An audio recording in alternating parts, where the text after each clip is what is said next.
International crime boss Liam McCaffrey dies in prison at the age of 76. His son Dan, a secret government assassin, is up to give his wife Jessica a secret on their date night. She is at the bar and asked to reach a room. Dan climbs the wall, and when his wife reaches the room, she finds a box lying there. He asks her to open it, and inside there is a necklace. He comes in, and before she can notice it, it has already disappeared. It is in his hand, and he puts it on her. Suddenly, their son Kyle calls, saying the little one Max has made a mess. They have to leave immediately. Later, the family goes to Jessica's house. The home is filled with people, and they all celebrate. There, Kyle accidentally makes a knife fly towards Jessica's mom, which is easily stopped by Dan's reflexes. At the dinner table, Dan puts his daughter Nina on the phone, who is living in London. In the conversation, Jessica's father brings up the topic of their criminal grandfather. They aren't aware that it was Dan's father. Jessica apologizes to him about it later, but he doesn't mind since this family matters to him the most. Later, Jessica talks to Nina, who knows that her mother has gotten a job in Ohio, but is unable to say it to Dan yet. She asks her to say it as soon as possible. Christmas is arriving, and Dan is pissed hearing that Nina won't be able to make it this year. Jessica tries to make him understand that she is an adult, and it's okay, but it's upsetting for him. Then at his office, he hears that a bank in London wants him to do a security check. He brings up the topic to his family while they are all in a car, and he is teaching Kyle how to drive. Jessica is not very okay with spending Christmas in London, but Dan just desperately wants the family to be together. Suddenly, Kyle causes a crash, and they decide they should go to London. They enter the city and surprise Nina at her place. As Kyle goes to the bathroom, he realizes someone is in the shower. It's Nina's boyfriend Omar, who comes out, and Dan freaks out. Nina stops him and introduces them. Jessica likes his muscles, but Dan is not very fond of him, despite Omar being very friendly. They all go out the next day, and Omar, who's a parkour, shows some stunts to Kyle, and Max wants to try them and goes on with it, but falls. The others rush in, and Omar requests Dan not to be too overprotective, for his father never used to let him do this, and they don't talk anymore. Meanwhile, the kids want to go back to the hotel, and Dan advises Omar to call his father. He is protective because he loves him. The next morning, Dan goes to the bank, observes it carefully, and already hacks into the secret entrance. The manager comes in and asks him to go on with his job. He says the security is very weak and starts off by opening up the entrance. The manager is impressed. Meanwhile, Jessica is practicing how to break the Ohio news to her husband. Suddenly, the bell rings, and she comes out to be gravely shocked. They walk on, and he says that security systems should be hardwired, otherwise they can be hacked easily. He effortlessly turns them off. Suddenly, a worker comes in saying they can't be in there. Dan shuts him up, saying there's a very unhappy customer outside, and he rushes out. They get in and reach the vault, which needs an employee's card to open. To the manager's surprise, he has already taken it from the worker. The door opens, but as soon as they enter, Dan holds him in a chokehold, asking for his real identity, for he has suspected he is not the manager. The worker did not recognize him at all. He says he needs to reach his pocket and brings out the phone. He shows that they have already got his wife. He orders him to open a locker. He brings a box from there. He points his gun at him, and Dan opens the box. Inside there is a key. The man then reveals his identity. He shows a photo where Dan is a boy with his father alongside the housekeeper's son. He is shocked to know that, apparently, he is his brother. His name is Finn. Finn says that now he must take the blame for the robbery because he has no other choice. He either goes to jail or his men kill him. Dan, being helpless, gets out pretending to hold him hostage. A worker buzzes the alarm. They get out, and he asks for his wife. A car comes in and drops her off. He enters the car, and they leave. The police arrive at the place, and they have taped a gun to Jessica's hand. They run through the gully and enter a shop where they helplessly steal a lady's bag so she can hide her hand.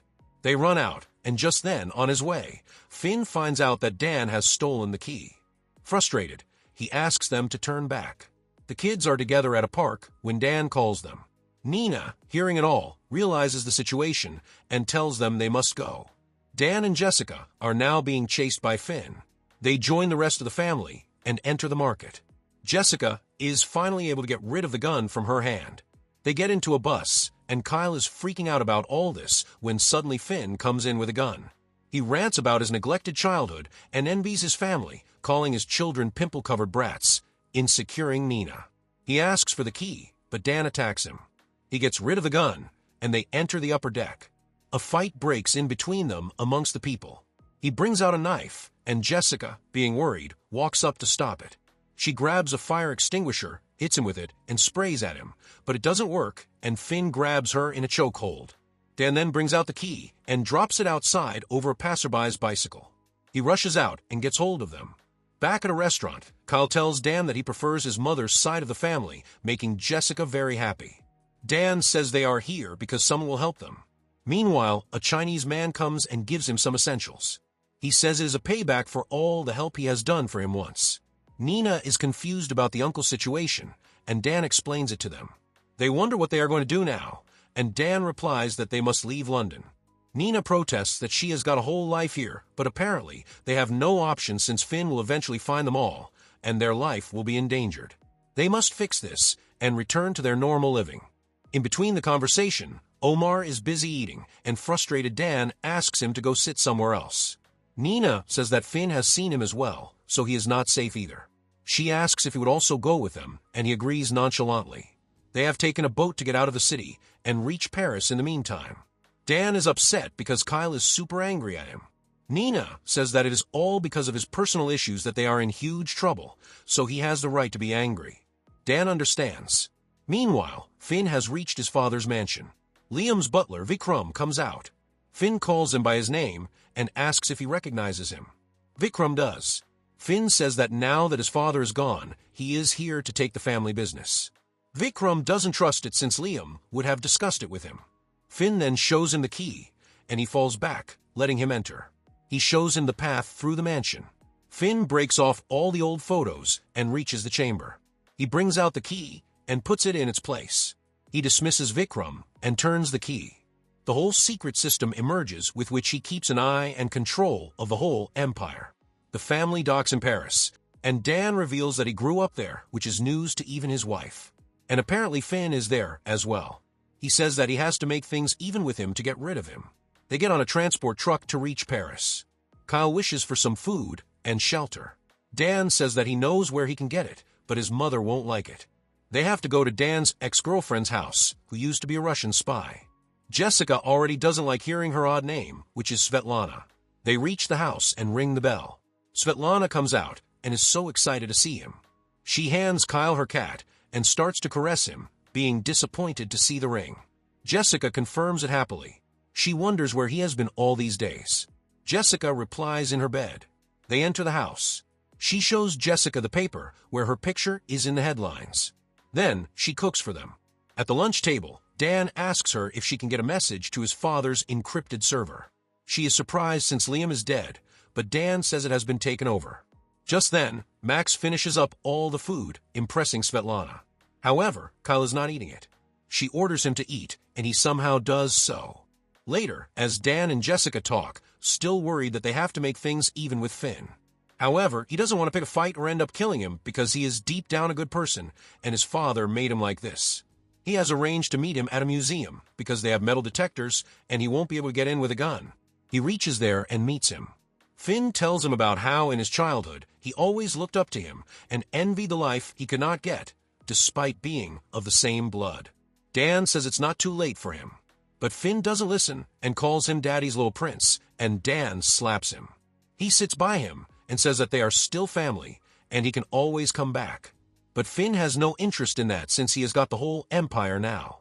He gets up to leave, throwing off some more little insults. Dan gets up and says that if he tries to harm his family again, he will tear him apart. Back at the mansion, Finn calls up a group of assassins and tells them whoever takes down Dan will have their rate tripled. Meanwhile, Dan is checking out the firearms that Svetlana has to offer.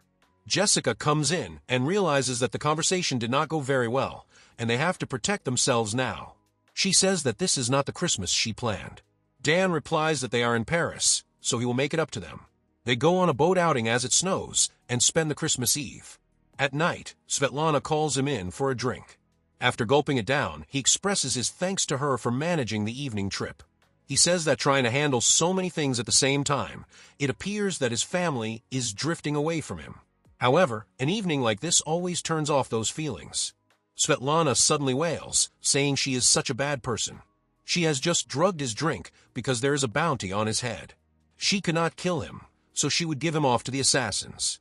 Now she feels bad. The family is alerted, and Dan falls down nearly unconscious. Svetlana gives them her car keys, and they rush to the garage. However, the car is really old, but they have to get in. Suddenly, they hear someone outside, and Nina goes to check it. The assassins are outside. They get in, and Kyle is in the driver's seat, instructed by Jessica to break out. He does so, and their car follows him. Being an amateur driver, he drives through the streets breaking off restaurants, and the following car does the same. They even fire at them. The back window breaks, but they are safe. Their car is slow, but with turns and twists, they keep it safe until coming onto the stairs. They drive on, and another car joins in. The two cars take separate roads connecting to one. Kyle drives on to make them crash at the meeting point. In the morning, while they are safe on a rooftop, Jessica comforts Dan, saying he did his best. He says that he will put them somewhere safe and handle this situation by himself. But his kids stop him. They say that they will handle it together, like a family. They eventually get together to draw a plan. They evaluate their options. Either he goes on his own to handle his brother and gets killed, and the police will still be after them. Or they return to their normal lives, which will cause them to be in jail. Dan says they are never going to be safe as long as Finn has access to his dad's network. Both Kyle and Jessica say they have a plan.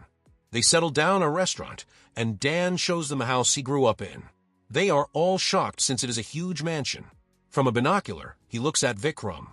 Hearing that he had a butler growing up, they are even more shocked. He gets to the plan, saying the mansion is guarded by snipers and surveillance cameras. They have to go in through the roof. They got body comms so they can keep connected. He asks Omar whether he would like to join him, and he happily agrees. Kyle hands Dan a drive, saying if he can put this on his terminal, he can wipe out all the data. Dan takes it and says that they also need a distraction on the street.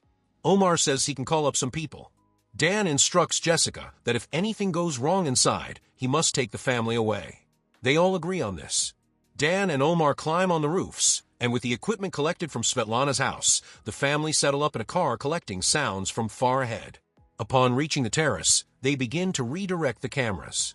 Finn notices something is off. They see the sniper. He informs Dan to begin recording because they need his voice. The two then take different paths. Omar startles the sniper, and Dan comes from behind to disarm him. However, he gets his handgun out, and a silent fire is heard. The family is shocked, but Dan is okay. The sniper is down. Finn asks on his radio if everything is okay. Kyle starts to cut off the audio and uses curse words.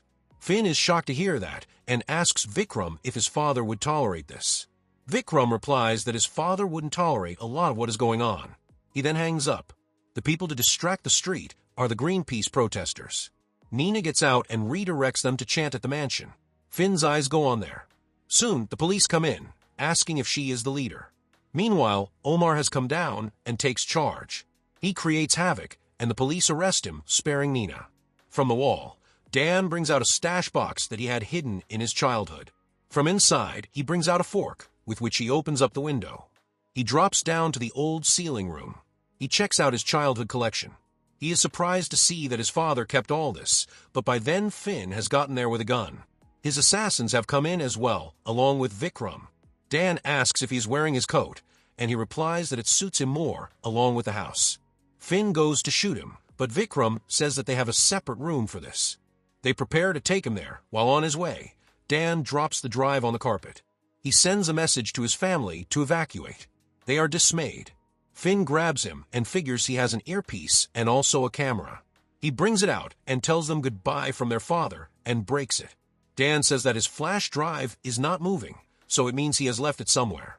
Jessica states that she must go and try to do something, asking them to call the police if anything goes wrong. She goes in, reaches the roof, and comes across a heavy interlude. She has to jump. Her kids advise against it, but she has no other way and goes for it, thinking of her past stamina. She makes it successfully. In the meantime, Finn lectures him for bringing his family into this. He asks one of his assassins to get to the family, and the other to check upstairs. Jessica falls on Dan's room and finds a drive. The others enter the dungeon as she gets out of there. They stop Dan over the human dispenser, but before he shoots, Vikram presses the button, making him escape. Finn lectures with him about loyalty, but Vikram says he is loyal to his father, who would want him to protect Dan more. Finn headbutts him. Jessica finds the system and plugs in the drive, enabling Kyle to begin the hacking. They soon see the assassin has come in. Jessica instantly hides inside a wardrobe. With her instincts, the assassin figures out where she is, but before she uses her sword, Jessica breaks out. She tries to strike her, but Jessica tries her best to protect herself. Dan is trying to find his way out of the dungeon, while the assassins are behind him. He turns off the light, making them shoot aimlessly. He runs through the wine shelves and crawls at the shooter from behind, finishing him off. Jessica continues throwing off books at her sword until she has a hardcover to disarm her. She then takes up the upper hand and knocks her out with a stone head. Meanwhile, Nina sees that the other assassin is after them. She tries to start the car, but it doesn't run anymore. Kyle paces up and somehow finishes his job, and they all run out, with Nina calling the protesters to hold him and slow him down. Jessica has come out, but she is scared of not finding her children in the car. They have meanwhile reached a park and get over to a ride. Finn comes up to see if his system is okay. He is happy to see that everything is in place. However, the hacking has just formed and everything starts to get deleted. His money also begins to evaporate. Dan comes in, and Finn is beyond frustrated. Dan laughs at him, and he brings out his gun, but he runs off. He walks out, and Dan rushes at him from behind to disarm him, but he chases for the gun. Dan runs at him and takes him off from the window onto the roof. He still tries to convince him that there is nothing more to win. But he runs off, and a fight breaks in over a chapel. Finn beats him off, but Dan grabs hold of the bell rope. Jessica has reached the park and finds her children. The assassin is also there, but she comes in from behind, and they push him off the ride. The police come in, and Jessica says they need their help. Dan tries to convince him still. He attacks him and manages to tie him up. He then drops him off there. Finn hangs from the chapel, but he is alive. Dan gets out. The police are there and arrest him. The whole family is together again, sitting behind the police van. Kyle says that all the money from Liam's server he sent to the Greenpeace protesters. They see the police have arrested Finn as well. Meanwhile, Omar has come in with his father, who is apparently the Secretary General of Interpol. Dan is angry that he did not tell them sooner, and they would have handled a lot of this easily. He replies that he tried, but he did not listen. He talks to his father and introduces his family. This time, Jessica finally reveals her job in Ohio. Dan is very excited to hear it and congratulates her. 11 months later, they have shifted to Ohio, and the family is together again. He reaches his brother during Christmas and gifts him the coat he took. He wears it, and Dan brings out a deck of cards to play. He also manages to make him laugh for the first time. You were watching the recap for the 2025 movie, The Family Plan 2. Stay subscribed to the channel if you have liked this video. Till the next upload, you may enjoy this.